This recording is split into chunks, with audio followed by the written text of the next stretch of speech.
We're back out at the beautiful Banner shooting range, having fun with another, what could be awesome 22 caliber rifle, the Smith & Wesson folding pistol carbine, this one in 22 long rifle. Now it's very similar in some ways to the 9mm version. There are some differences that we'll get back to later in the video. Like the 9mm version, it comes with 3 magazines, in this case 20 round magazines. And one nice thing is if you have the M&P 22X, same magazines as that pistol. So if you happen to have both like we do, you got 5 magazines. So I've set up our target, our 8-inch target at 25 yards. We're just going to do some closer shooting today. I have this budget Brew Glow red dot on here. Far from the world's fanciest red dot, but it should work at least for today's purposes. We'll fire a magazine from our FPC at the bottom of our targets, and then we'll pull out a competitor to this fire to fire at the top target. Now I might need to make a slight adjustment to the sight. I sighted it in about a week ago, got it close for the weather conditions, but today we have almost no wind, so it should be a good day to tell if I need to make a slight tweak. I did bring along this, what we'll call spotting scope, just in case I do need to make that adjustment. So here we go. 20 shots at our top target.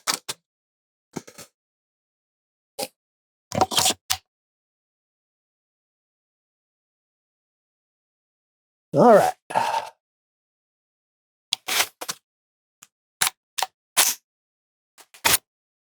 It's about 15, 17 degrees today, so we'll say perfect range weather. Here we go.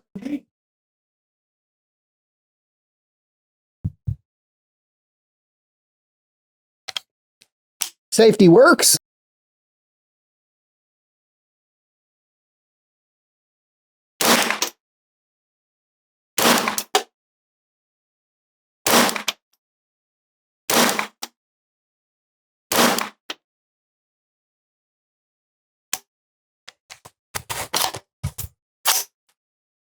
Okay, that might be a bad round. We'll have to check it.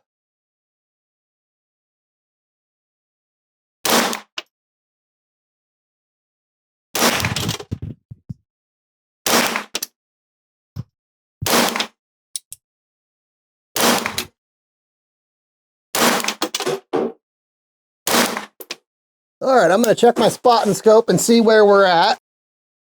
Okay, we're maybe an inch high. Our left-right is actually spot on. I'm going to leave it as is. I feel like at 25, I want to be slightly high, so at 50 yards, I'll be closer to on target. Let's fire the rest. Well, before we fire the rest of this magazine, it has a good hit on the primer. We'll put it back in once the magazine's empty and see if we can get it to fire. Here we go. The last half of the magazine.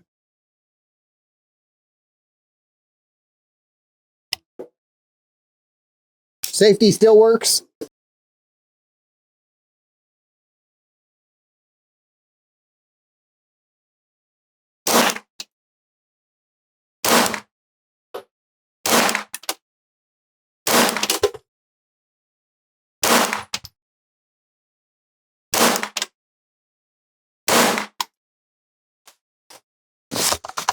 Okay. Put this one back in and see if we can get it to fire.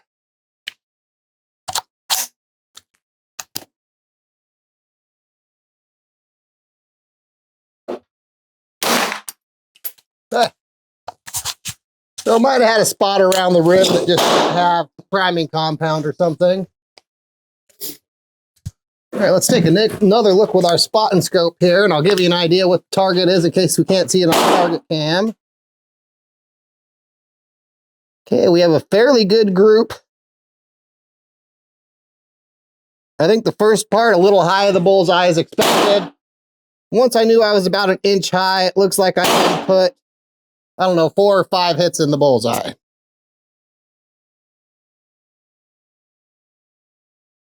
I should get some higher scope rings and mount this on the FPC, but the eye relief, that's going to be the problem, which we'll come back to. Okay. As a challenger to the FPC 22, I've brought along my 15-22. This is technically a pistol, but we're not going to shoot it like a pistol. So we're going to, for all intents and purposes, it's just a tiny rifle for us. We'll do this at our bottom target. Now this has a 25 round magazine, so a slight capacity advantage, though not much.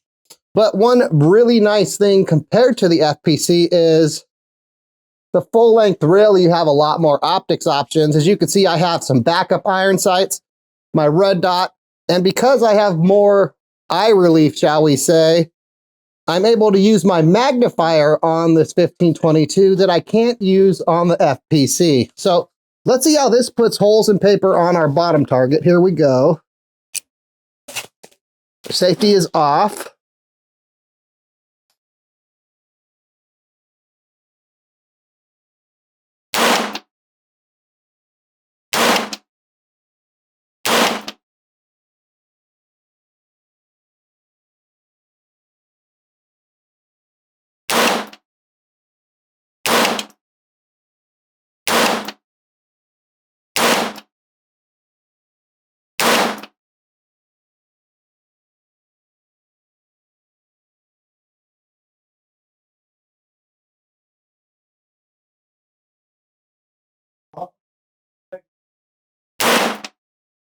Uh-oh.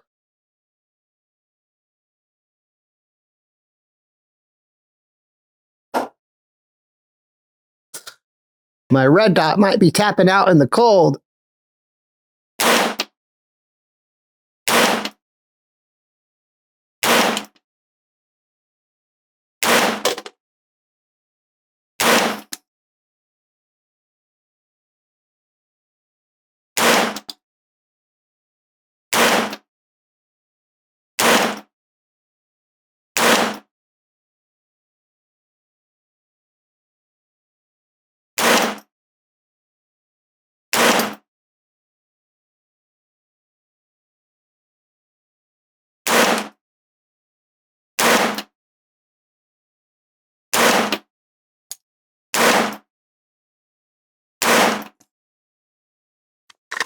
Okay, so from back here, let's stay. Survey says, let's lean it up against the bag. It looked like I shot out the bullseye. Let's take a look with our spotting scope here. Yeah, we pretty much shot out the bullseye. And even though 2 power isn't the biggest bump in the world, compared to no power, 2 power is enough to where you can clearly see your hits on the target. And luckily, even though the battery on our red dot's a little sketchy today, it's right on as far as the point of aim and point of impact are right on. So with just a little bit of extra help that the magnifier gives, I need to tighten that up a little bit, we're able to put effective hits on target. But we will speed up the next 2 magazines. We'll do 1 from each firearm so you don't have to watch us slow play it. And then we'll get to our talking point conclusions for today's video. Okay, one other nice thing before we speed up the footage on the FPC is you can see here in the buttstock, I have my 2 spare magazines loaded and ready to go. So I can just pop one of these magazines out, put it right in the magazine well, charge the firearm, and it's ready to fire. Here we go, 20 shots at our top target.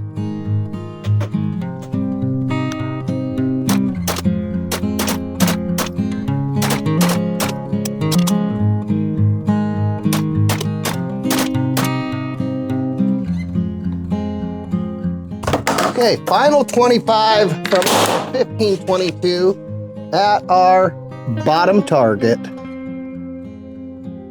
You might have noticed I mixed in some double taps with the FPC, and I'll do the same thing here with our 15-22. Here we go.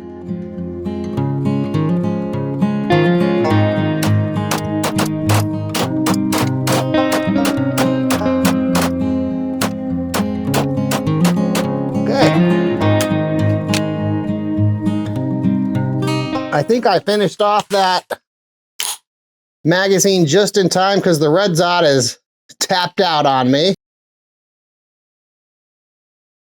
Looks like we fairly well shot out the bullseye, which was, we'll say, the end game.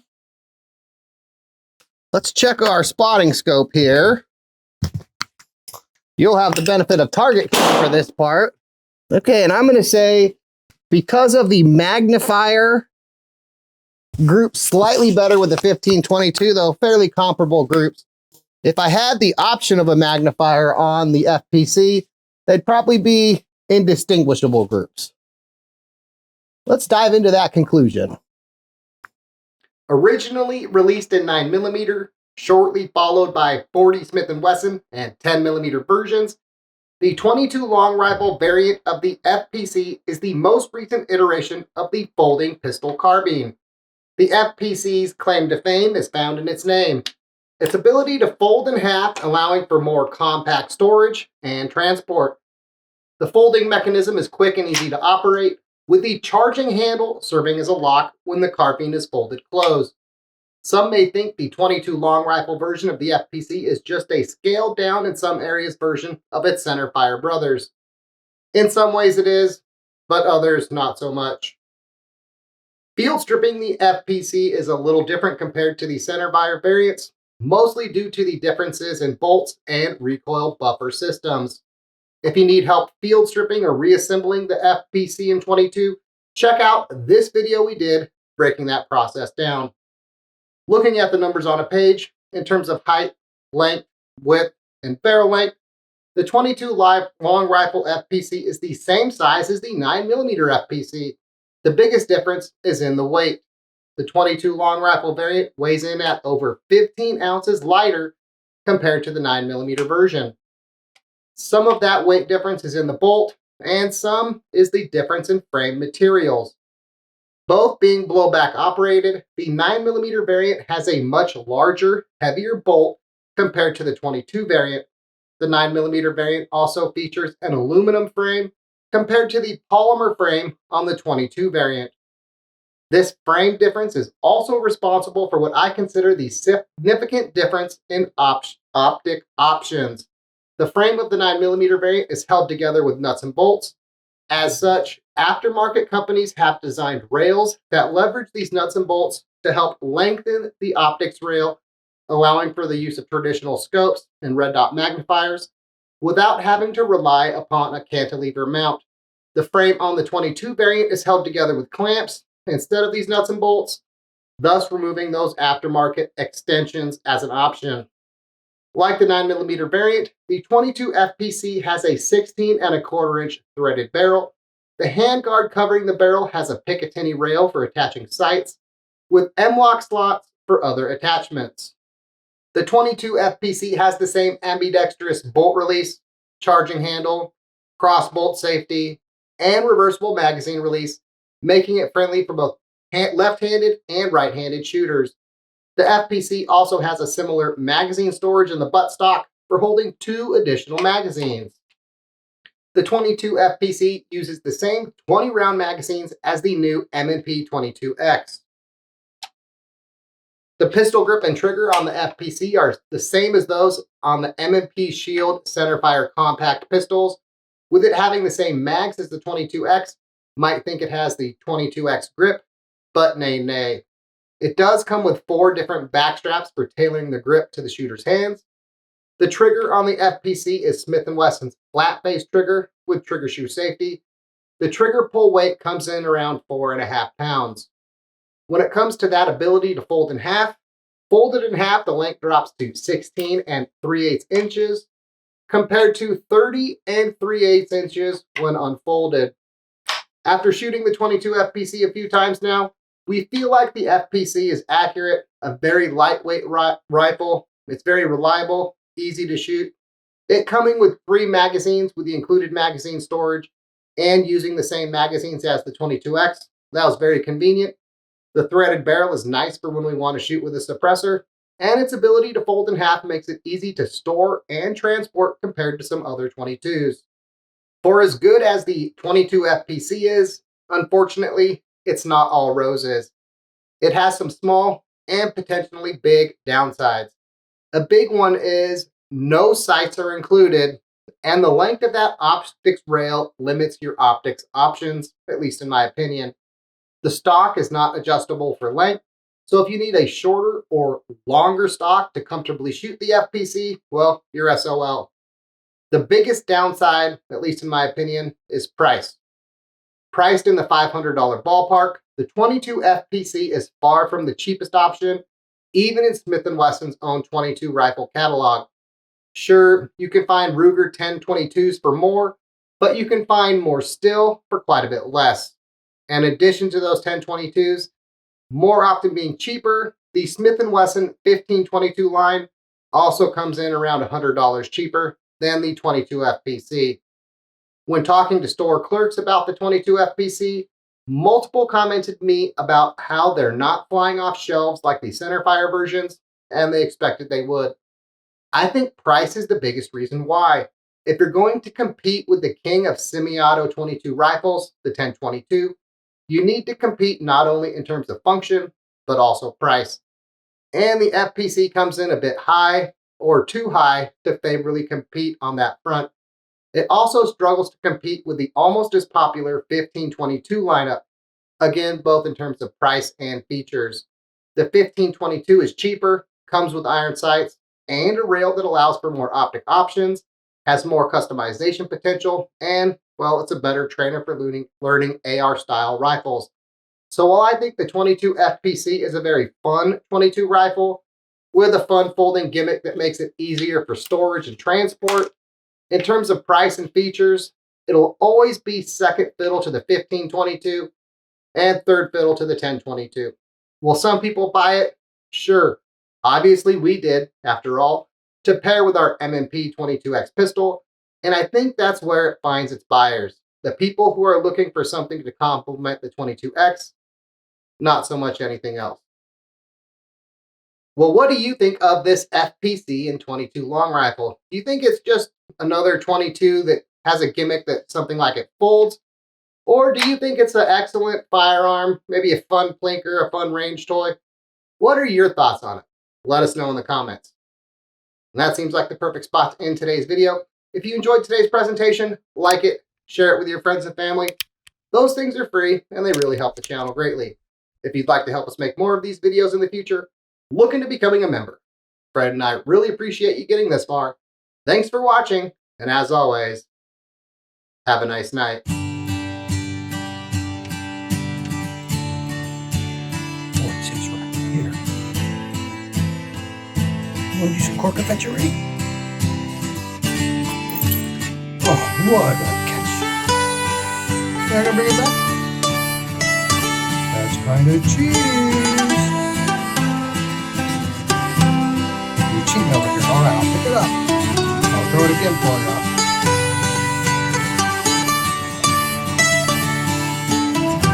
Okay. Ready? Don't look, Rick. Here we go. What a catch. You gotta bring it back. It's like you're making a human do all the work. You're bored with this plan. Okay, one more, ready?